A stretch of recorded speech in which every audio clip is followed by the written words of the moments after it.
Bu Ika ini ibu dari 2 anak usia 8 dan 11 tahun. Eh, Bu Ika ini dinyatakan positif COVID 6 Juni.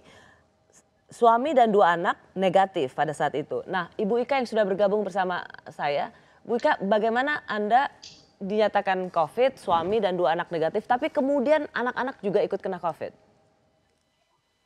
Tanggal 6 itu saya positif, tapi kemudian anak-anak hari itu kan juga swab gitu, hasilnya negatif. Nah, kemudian Jadi di hari yang saya sama Anda swab nyatakan positif, langsung anak-anak itu negatif ya? anak-anak negatif, Ya. suami negatif. Tapi kemudian setelah saya isolasi 2 hari gitu dengan kamar terpisah, gitu dengan alat makan terpisah dan semuanya sudah dipisah, anak saya yang pertama, Shannon itu mulai gejala batuk. Itu di hari kedua saya isoman.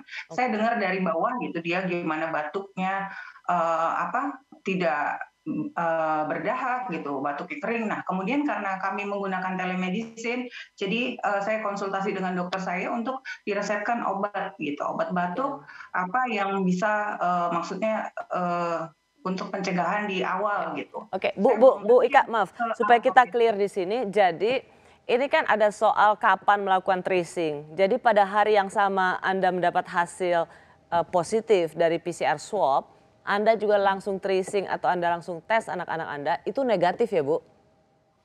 Kalau saya aja yang positif, jadi anak-anak semua negatif. I know, ya itu yang saya mau ingin. Anda waktu dapat hasil PCR-nya positif, hari yang sama anak-anak Anda kan negatif.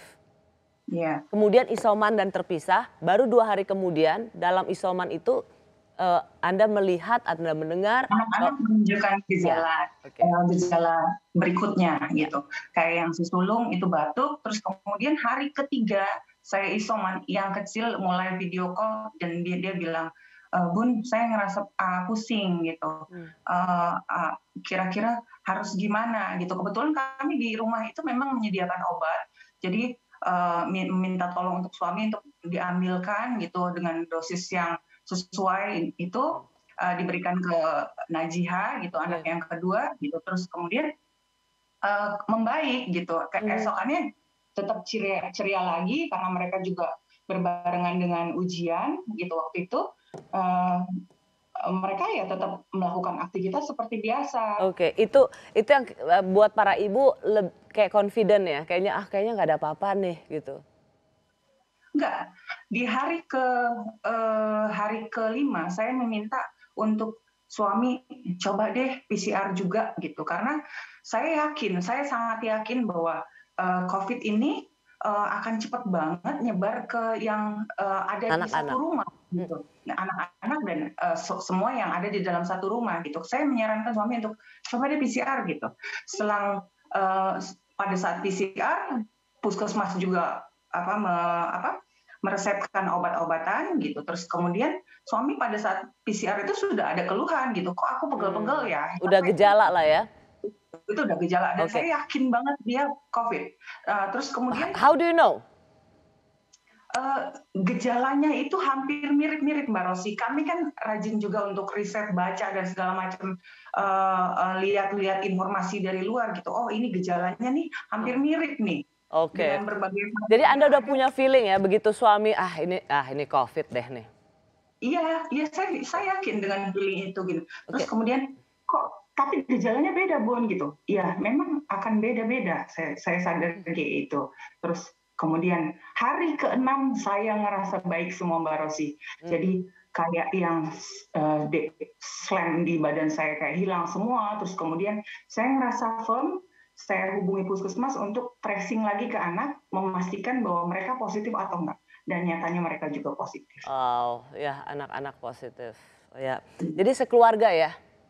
Sekeluarga. Dan setelah semua dinyatakan positif, mau nggak mau saya harus ngejaga mood anak-anak gitu. Betul. Anda seorang yogi, pasti Anda orang yang paling hebat untuk menerapkan positive vibes. Jadi ayo anak-anak maunya apa, Bunda sudah keluar dari kamar gitu. apa yang harus untuk asupan apa gitu, pengennya apa, saya mencoba untuk menuruti mereka gitu, untuk Bu Ika, menjaga mood sorry juga. saya pengen nanya nih, pernah merasa bersalah nggak sebagai orang tua menularkan COVID ke anak? Saya ngerasa bersalah sekali, gitu kan.